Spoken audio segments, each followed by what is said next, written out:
All right. It's running. So first of all, thank you for being here. Pleasure. Thank Really you is. for doing this today, and Yeah. we're going to talk about it. Right on. Right. So our first question was, so this is a tradition, right? You do this every year. It's become a tradition. This is our fourth year of doing a community barbecue. Maybe Right. fifth year. I'm trying to remember because, of course, we've had the 2 years of the pandemic where we didn't have one. Yeah. But pretty shortly after I got elected the first year, matter of fact, you know what? It is the fifth year, not including the pandemic. That's great. we've had yeah. this, yeah. So the question was, why did you start it? It was really just an opportunity to bring people together. You know, I really feel that if you're going to make people understand their democracy and understand that they have a role to play, Right. that they can influence change, well, you have to bring people together. And you Of have course. to chat with them and make them not feel that politics is just so distant. A lot of people try to think that politics is something separate, right? It's something apart. But you'll find politics in anything you do. You'll find it in your classroom. You'll find it in your schools. You'll find it in your communities. You'll find it on sports teams. There's always politics is really it's just people discussing. Exactly. And so what I'm trying to do is making this formal type of politics more accessible, so people just see it Yeah. and they own it. And it's Very part of down to what they earth want. and more involved to the community, of course. Because when people see you on TV, they're like, oh, he isn't real. He doesn't like. Yeah, or He isn't actually there. a funny story. So I've been taking the bus all my adult life to get to Really? work, and after I got elected, well, I just decided I'm going to continue taking the bus, and it was almost like the day after getting elected. I'm on the bus and somebody starts looking at me and looks outside the bus, sees some signs and looks at me again. He said, "Are you the guy who just got elected?" I said, "Yeah." I said, "You're taking the bus?" I said, "Well, I've been taking the bus for 20 years. I've sat beside you many years. It's just like you Yeah. haven't noticed me." All of a sudden, they just see you differently when you Exactly. actually get elected. But we're just regular people. Funny story. When we got here, we were looking for you, obviously, and we were like, I don't say insecurity because I'd be like, so is he not here? Because like I assumed there would be security and you would be like wearing not such casual clothes, like you're really down to earth, honestly. Well, thank you. But hopefully, I know politics is changing and things are getting a little bit more Heated. heated, but I hope we never have to get to the point where we need security. Yeah, I don't think that's cool. Example, that's cool. I mean, example when there was the Outaouais fight, Right? there were like nothing happened that whole time. There were like 76,000 cops. But it was like 5 in the afternoon. Well, I didn't know that there were that many. Yeah, and there was like a poste de contrôle, like the giant van and stuff. Which like, for what? Like the most stuff people did was like throw their food on the floor, maybe. Yeah. Like there was really nothing. I think if as long as everybody understands that, just we live in society, and that means sometimes you get what you would like, sometimes you don't get all of what you would like, and as long as we understand that, then and we accept it, I think we're okay. Alright. But the problem happens is when people expect that you have to get 100% of what they want. No one gets that. You don't get that in your family. Sure. You don't get that in the classroom. You guys are trying to figure out, what you want to do as an activity, what project you want to do. Everybody has to negotiate. And fairness is not 100-100. It's 50-50. Well, That's it how it doesn't even have to be 50-50, but it just means that what you need is that you have to have a place where people feel that they're being heard, and where you are actually actively listening to what another person wants, and then you take that into account, and Yes. then you make a decision. Exactly. Yeah. All right. So my next question is, as we were speaking, so the barbecue started in 2016, right? Yeah, And then you didn't do it 2020 and 2021. that's right. So why the decision to keep doing it? Is it just because of COVID, or Oh yeah, it was That's entirely it? because of COVID. Because And of at the COVID? time, it was not. The provincial government had suggested that we don't have big gatherings, so we didn't organize it as a result. all right, But we missed it. that works. Yeah. Being the MP of All Elmer, for a time he wrote these, so I'm just saying. This is the first time I Oh, blame the producer. Blame.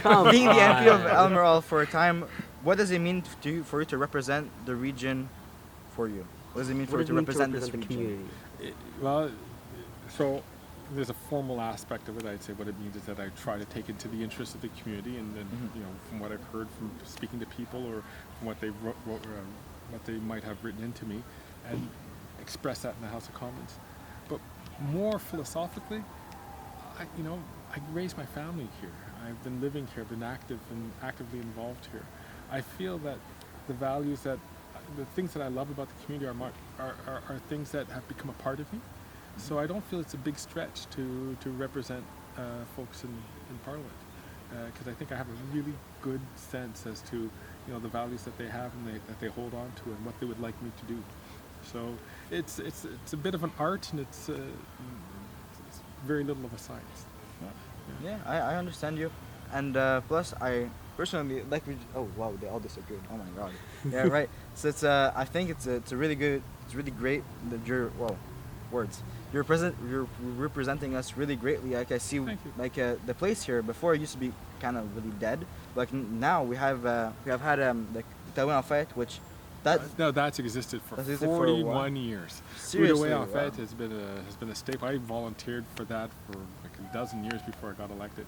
Yeah, so it's. I just feel like the place has really been like not enriched, but it's way more active than it was a couple years ago. It's an exciting place, It's isn't it? very more active and more Yeah. exciting. I used to see this place as meh. It's all Yeah, now. yeah. Meh. But now there's like actually a lot of activities that go on. Yeah, And, I think it's a great place. it's amazing, honestly. My kids are older than you guys, and they went away to school, and they all came back to the region because they thought this is a happening place, Yeah. and they want to be part of that. It's actually growing. Yeah, well, it's growing, but not. But it's also just like it's an open place. Yeah. Like Elmer in particular is like it's like a village, right? But it's not that small town provincialism. It's really open to the world, and it's the reason why you see so many people coming from all sorts of backgrounds who are, when they move to Canada, when they move to Quebec, they end up coming here. Yeah. After Montreal, we're the number one place for new Canadians, new Quebecers to come and live. And when people come here, they love it. They stay. And I think that brings an excitement. It really does. Yeah. And there's just walking down Principal. Oh, it's there's cool, isn't it? There's a German restaurant. There's an Yeah. Italian restaurant. There's a Polish. Is it? Yeah. There's like all in the same, just like 10. 10-minute walk. No, right? not 10 minute, 10 meter. Like the 10 meter span, and then the whole street is just culturalism and everything, and that's just amazing, honestly. yeah. And that's why we love coming here. Yeah. Me and my friends. Yeah, And it's so a happening place. when we heard this was happening here, we just felt like it was a good occasion to get this guy to bring his Well, I'm camera glad you guys came. for his internship. And honestly, the place is growing, and I think you as an MP is really representing it well thank to you. everyone around Thank the you. area. I love my new vocation, and I think it's fun. And as long as I hope I'm being useful and representing the people well, I hope to continue doing it. Good. You had a personal question I wanted to ask him. I had a personal question. Yeah. My question was really, do you listen to any music, and if you do you have any in specific that you do? Sure. So, you have to understand, I just love jazz, I just can't get over it. I think it's great music. It's all about, it's not only about the melody, it's about the notes that they don't play, as one famous jazz musician said. And I think that's really exciting. So I'm a big fan of jazz. And that's the music that's my default music. But I'll listen to anything. But that's, if I'm in myself, that's where I want to be. As of Quebec artists, what do Yeah. you think? Like your Band Noir, Cowboy Fringant, they were there. Cowboy Fringant, who were just here, they're fabulous. Cœur de Pirate aussi is pretty good. Claude Pelgag, I found her early stuff really interesting. There's, talking about jazz, Bette et Steph, they came out about 15 years ago. They've broken up since, which is too bad, but they came up with this crazy good album, which I'll listen to that anytime. Wow. All right. And you had another question?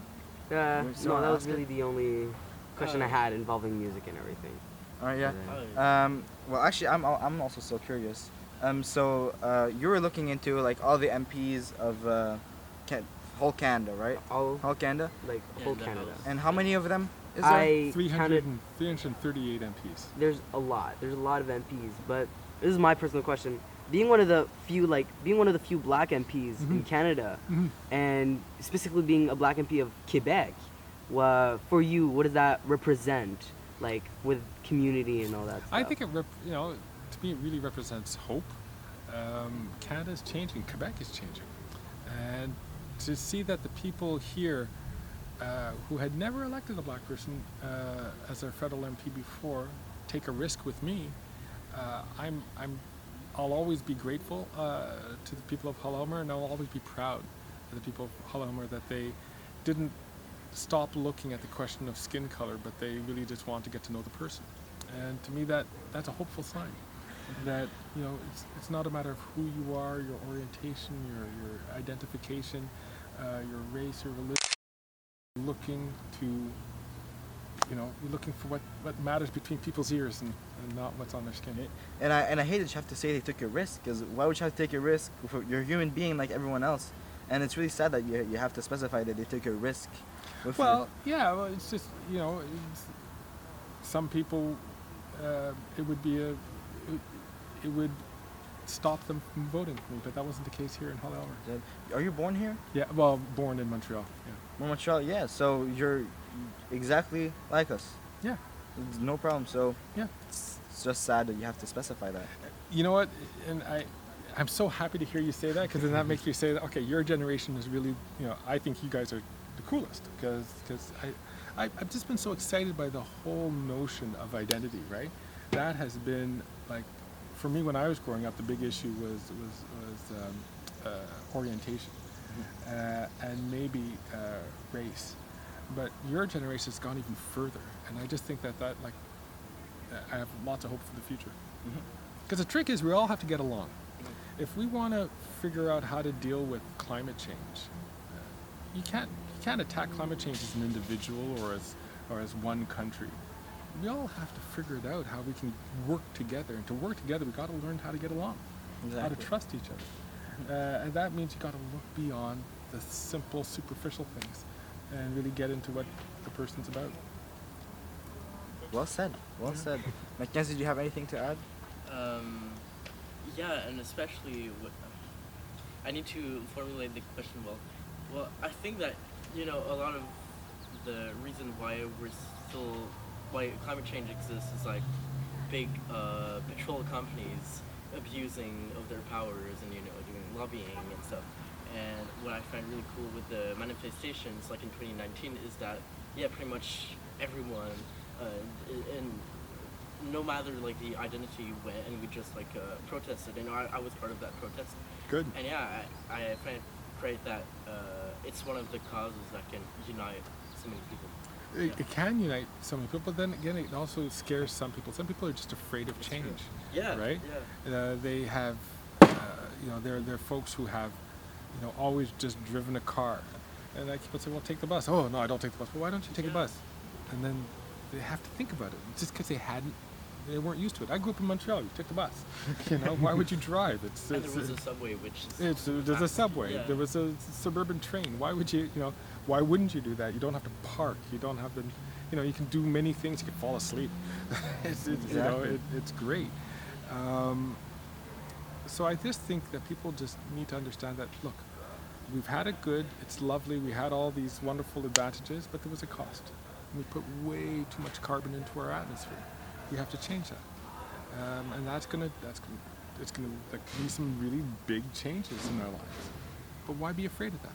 It's gonna be different. I feel like people are scared of radical changes at the time where it's what we need the most, especially in terms of transport. Like transport touches every sphere of our society, socially, ecologically, economically. It's right. Right. I've been really pushing to get a tramway for Gatineau for Hull and Oh, I would love that. Yeah. So wouldn't it pass by Agora or something? There were rumors. That, it would pass right by the Agora. Yeah, that would. Yeah. So that sounds amazing, honestly. Yeah. So and would pass right by here too. There'd be two lines, and so we've been working on that. That's been my baby since I got elected, and we're really darn close now to signing a deal where we're going to actually do the. You got to do a lot of work to estimate what the cost is the total cost is, and that means they got to take drillings and stuff like that. They got to really plan it out, but we're so close, and I think that's going to change everything. Especially in Elmer, where and I don't want to talk too much, but especially in Elmer, where if I took the bus from where I live to here, it would have taken like an hour and a half. Yeah. It takes like 20 minutes with car, and the same amount of time on a bike. it's like if there's more transport for Elmer, I think that's like Yeah. just a great thing. Like there's no downsides. I don't think there's no downside to it either. And I think your generation, again, when I turned 16, everyone got their license. 99.9% of 16-year-olds got their license the day they turned 16. Your generation is down to 70%. And so the number, you see where the trend is going, right? Right. Your generation doesn't care that much about cars. I was looking to get the moped things, Yeah. but like I wasn't trying to get a gas one because like long term, no. Yeah. and like electric ones, sure it's a few extra, I think it's like an extra $1,000, but like $1,000, sure, but fill up your bike a couple times, yeah. and then you're gonna see that I $1,000. filled up my father-in-law's car the other day, and I just, because I take the bus, or my wife has a hybrid car, so we always keep it plugged in so that we can get around on electricity. I haven't filled up for gas in a long time, and I went to the guy. I said, "Oh my God, that's just a wild price, Are you guys looking for any fixes for that, or can you do anything actually? On the gas prices, it's really hard because what happens. Some people say that we have certain taxes on gas, but every time there have been 4 provincial governments who have cut their taxes on gas, and all that happened is that the gas companies just raised the price to fill the gap. Oh. Right? So the gas companies were making more money, governments were getting less money, and you didn't make any difference to the individual Canadian who wants to have cheaper gas. So She didn't think about that. What, Mackenzie? Well, I have another question about prices, and it's all about telecoms. I remember, if I remember correctly, in 2015, the Liberal government promised to turn down the price of mobile data. yeah, 2019. And yeah. recently, Justin Trudeau appointed an ex-tennis VP as president of the CRTC, and prices are a lot higher than in France or in Australia, even if it's the Yes. same thing. There's the same conditions. So why is it so expensive? So Thank you. that's a really good question. So there are 2 things I'm going to say. They are still expensive compared to other countries, but the price has come down in Canada considerably. It is Actually, but it's still way more expensive. Yeah. You think it's cheap in Australia, or if you think it's cheap in France that you mentioned. I was in Kenya a couple of years back before the pandemic. The price for 100 gig of data was something like 1 Kenya shilling, which is it's like $1 Canadian. Excuse me? Right? Crazy. But you see, the market sometimes just determines, there are specific things. Canada has an incredible wired infrastructure, right? When Bell Canada was a monopoly, that's what they did. Everybody was charged the same amount. And then we decided that we want to have some more competition, and we started moving away from wired technology to more wireless technology. And whereas in Kenya, they never had wired technology. The only thing they ever did was wireless. And because there was a lot of competition for other companies who knew how to do it, they just set it up, and there was a big price war. But in Canada, we didn't have a price war because we had an there's effective only, monopoly. Dennis Rogers and Well, Bell. now we move from a monopoly to an oligopoly, right? So there are only 3 big companies, maybe 4, that are in place. We need another player to come in to lower the prices, because the prices should be lower. Alright, well that was really interesting. Thanks a lot. Hey, anytime. All right. Do you have anything to add, Ahmed? And I have nothing to add. Thank you very much Look, for guys, really appreciate it. interview. Thanks for doing it. Thank you. Right on. And thanks for coming out. Really, I'm thanks a really lot. glad you guys did. It was great. Thank you for Right on. accepting this interview. We weren't sure if we'd have the time or. I always like anything. to make time because, again, I think if you engage and you can see that politics is accessible, well, then now you know that you have, you can change things and you can influence it, and you're my boss, and that's a good thing. Like we got to keep this going, folks. We can't give it up. It would be such a mistake to lose the democratic system that we have. True. Yeah. So take care of it. I think. Hold up. I think you're gonna kill me Thanks if I a lot. don't take a picture of all you guys together. All right.